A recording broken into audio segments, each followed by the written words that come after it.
Good evening and welcome to the Writer's Block.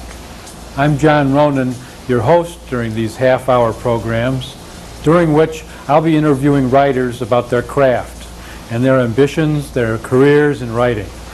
Those careers might be in fiction, they might be in nonfiction, they might be in poetry, journalism, ad copywriting. We plan to cast a very, very wide net. We'll be sharing information, and I hope you learn why you're watching the Writer's Block, but we hope to have a good time as well. We'll have a varied background and style, and we'll be open to your comments. If you have ideas for the Writer's Block, or if you'd like to be on the Writer's Block, watch for our address at the end of the program. Tonight's guest will be Harriet Webster. She's a nonfiction writer who has published 11 books, including travel guides, adult nonfiction, and 2 children's books. Her most recent book, not yet out on the shelves, is titled Family Secrets. That'll be out in May of 1991, published by Addison Wesley. She's currently a contributing editor at the magazine Working Mother, where she specializes in family and education stories. Her articles have also appeared in Mademoiselle, Family Circle, 17, Parents Magazine, and other magazines. She's brought along this evening a couple of books. We'll be talking about those later. If you're interested, we'll explain how to get a hold of them. Right now, let's go over and meet Harriet. Hi, Harriet. Hi, John. Thanks for being here. Thank you. You're not nervous, are you? No. Oh, I'm good. very happy to be here. You're happy to be here? Good. As I mentioned before we went on, I was going to start to ask you about what you did as an undergraduate. Did you always want to be a writer forever? No, I didn't know what I wanted to be. So I was a sociology major because I didn't know what I wanted to be. Sociology majors don't become anything in particular, so it was a good way to start out. But you do write about sociological subjects often. Is there a tie in there? I don't really think so. I don't think there's a tie at all between my undergraduate work and what I do now. I think the tie is between that most of the things that I write now are generated out of experiences with my own family or experiences in the community or friends' experiences, things like that. You didn't want to write when you were an undergraduate. When did you decide? When I came to Gloucester in 1970, I started, after a year or two, I had a small child, then quickly had another small child, and I wanted something to do, so I started stringing, writing for the local paper, and just enjoyed it, and it sort of began from there. There was something called Metro Guide at that time that was put out in Salem. Yeah, it was all around, went like a supplement, like the Globe Calendar section physically, went with a number of newspapers, and they gave me a column about activities with children, and I could write that column from the things I was doing with my own children. So that was sort of the start. So the energy was generated by your own personal experience and condition. You wanted to do something in the house because you couldn't get out of the house? Wanting to do something that didn't involve going to a regular job, wanting to be available to the kids, and being scared to death of having a 9-to-5 job. A combination of those sorts of things. And then once I started, I liked it. And you continue to like it, obviously. I continue to like it. So you started as a stringer, and you had a column in Metro Guide, which Yeah. I think has since Defunct. gone its way. What did you do next? Okay. I'm not sure what the sequence is, but somewhere in there, I had worked on 2 nonfiction books in the early, mid-1970s. And they were books that I wrote with my husband at that time. And I sort of went on from there to doing the Metro Guide column, and then I decided that if I put the Metro Guide columns together, that maybe somebody would buy a guidebook of places to go with children, since most of the columns were sort of oriented that way. And Yankee Magazine's book division bought the book idea. This book... Similar to the family trips? Yeah, the first book was called Trips with Children in New England, and they liked the proposal. They asked me to do the book. I did the book, and then we did 5 more books in that series between 1981 and 1987. This book came out in '88. It was the last of the ones completed. On traveling. On traveling. All 6 of them were New England travel, and 1 was New York State. Maybe this is a good time to mention this particular book. Can we show this? Great Family Trips in New England, a Yankee Magazine guidebook. This is still on the shelves, available? This is around. This is current. And this one, at the same time, was published a book called Trips for People Over 50 in New England. So it was a lot of fun to research because you wouldn't know one day if you were trying to pretend to be 4 or 64, trying to figure out what people of different ages wanted to do. How much overlap is there? Any? None. There's nothing that a 50-year-old wants to do that a family wants to do? Oh, no, I didn't say that. I said the 2 books are discrete. The content, they cover different things. Did we get that?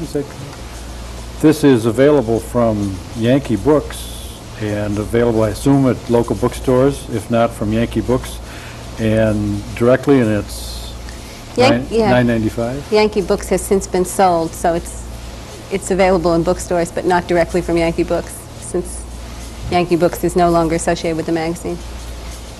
Okay. But it's in bookstores. All right. Okay.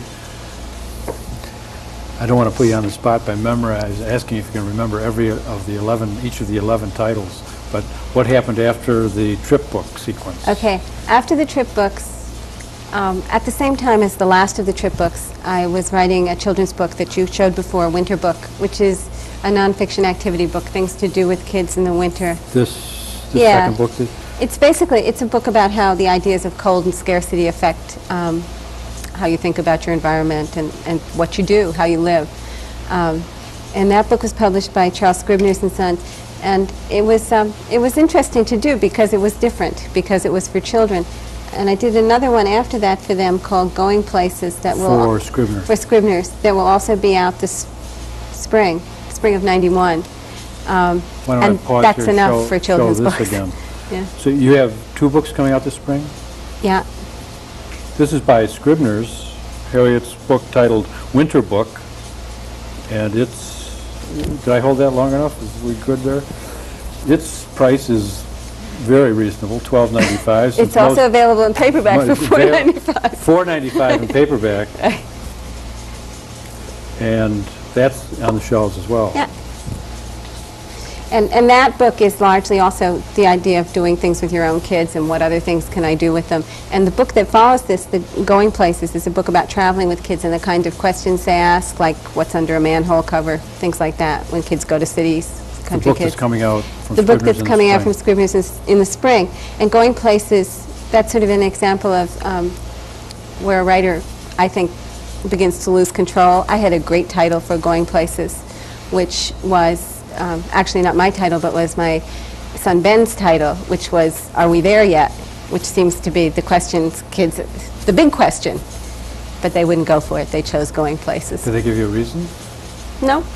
They have control over the title, over the cover of the book, over all the cover copy. Those are exclusively the publisher's domain. This would be a good place maybe to transition into some mechanical questions. Certainly. We talk on the show, and authors talk a great deal about the creativity of writing. Where did you get the idea? How did you develop the idea? How did you revise? But I don't think we talk enough about the mechanics of publishing. You talked about the publisher having control over the title. Yeah. How did you go about getting published in terms of finding an agent and dealing with publishers? And if you feel comfortable, you can even mention what a contract's worth for a book like Winter Book. Okay. The Winter Book was not done through, the children's books, Winter Book and Going Places, were not done with an agent. I negotiated those contracts myself, and the advances for those contracts are very small. I think they range from $3,000 to $4,000. Can't remember exactly, but they're both in that range. And that's largely because they're split half and half with the illustrator. The illustrator is important in a children's books. Irene Trivis, we should She's a real good illustrator. Give her name at least here. Yeah. And so those I did myself, and the guidebooks I did myself. I had an agent in the early 70s, mid-70s, who I had not very fruitful relationship with. And yet it was a prestigious agent who had been introduced to by a friend, and I was afraid to leave the agent because this was supposed to be a prestigious person, but we didn't get along terribly well, mostly because the agent kept saying, when I would suggest a book idea, something different I wanted to do, the agent would say, that's a great idea for a book, but you're not the person to write it. Somebody who's a psychologist should write it. Somebody who's a political scientist should write it. So you fired the agent. Well, no, I was real skeptical about getting rid of the agent because I kept thinking I'll never get another agent. And so then I operated without an agent for quite a while. And getting rid of simply means you stop sending me agent ideas. I mean, there was no contract with the agent. The agent had just agreed to represent me. And then I did the guidebooks by myself with Yankee. And I think that's sort of proof that anybody can send in ideas for books and have them picked up. You don't have to have a contact, but having the big contact, having a good contact helps a lot. The Family Secrets book was negotiated through an agent, and I don't want to go into what the advance was for that one, but finally it's being paid enough to live on while you write. Did you do as well as your own agent as you had previously with the agent with whom you didn't get along too well? When I went by myself? Yes, when you went by yourself, did you do as well as you had been doing? Yeah. The agent that I was with and did not get along with particularly, never, well, she sold one book for me, and the book never was published. We had arguments with the publisher about the content of the book when it was completed, and actually went to arbitration in New York, which is like not quite court, but a legal scene, and we won. The publisher had to pay the money that was owed, but the publisher did not have to publish the book. And the publisher still owns the book? No, the rights reverted to me, but it was the kind of book that was very dated, and that took 2 years to go through the arbitration process. And by that time, the book was really of no use to anybody unless a lot of updating had been done. I sent it, and the agent sent it to a lot of places because we had to prove in court that we had tried to mitigate damages by selling it again, that kind of thing. But so the agent was very loyal in terms of pursuing that way, but not aggressive about the contracts. When I negotiate for myself, I'm not, I suppose I'm not very aggressive, but I've learned a lot. I've learned about different ways to manage contracts. I didn't know until recently that you know, that a very common thing to do is instead of asking for a larger percentage or a larger advance, just ask for steps. Say, well, I want 8% of the first 5,000 copies, and then I want 10% of the from 7 to 10, and keep increasing the increments, which a publisher is willing to do because they've paid off their debt up front. So after your book has sold, they can give you more. With the guidebooks, with 6 guidebooks, I have some idea of how many copies is reasonable to expect. With the because there's a track record. With a nonfiction book like Family Secrets, which is, you know, what I'm really excited about, I have no idea what to expect. That's new for you. Yeah. New market, new topic. I mean, it's a serious adult nonfiction book. It's not entertainment, which the travel guides basically are. Can you tell us something about what happens after you've sold the book and a publisher has it, and what the publisher tells you to do and what you tell the publisher you don't want to do and what you have to do? I've had very good luck with the editors I've worked with. The editor I had at Yankee for most of the books was just a very reasonable, concise person. And I would get back my manuscripts with dozens of little yellow sticky tags on the margins saying, do this, do this, do this. But most of it was factual. You need to be clear about directions. You need to add some sort of activity in this area because there's not enough for people to do. I could do that, and the books were better because of it. With the editing on the Family Secrets book, it's a very different story. A lot of the comments are things like, you need to build suspense in this chapter. You need to use the techniques of fiction to enhance the stories you're telling. That's a whole different ballgame than saying, make the directions explicit. It's much harder to do. But I have an editor who has been a really good teacher, and I think we're getting there. Yeah. I have never, almost never, a couple of women's magazines I have an exception to make, but in most cases the people who have edited me have done so in a way which I think markedly improves the piece when it's finished. They've been good at their jobs? Yeah, yeah. So now with Family Secrets, you're having to get away from an essentially journalistic style that might even blow all the essentials in the lead to not stating all the essentials immediately to build some interest. Right.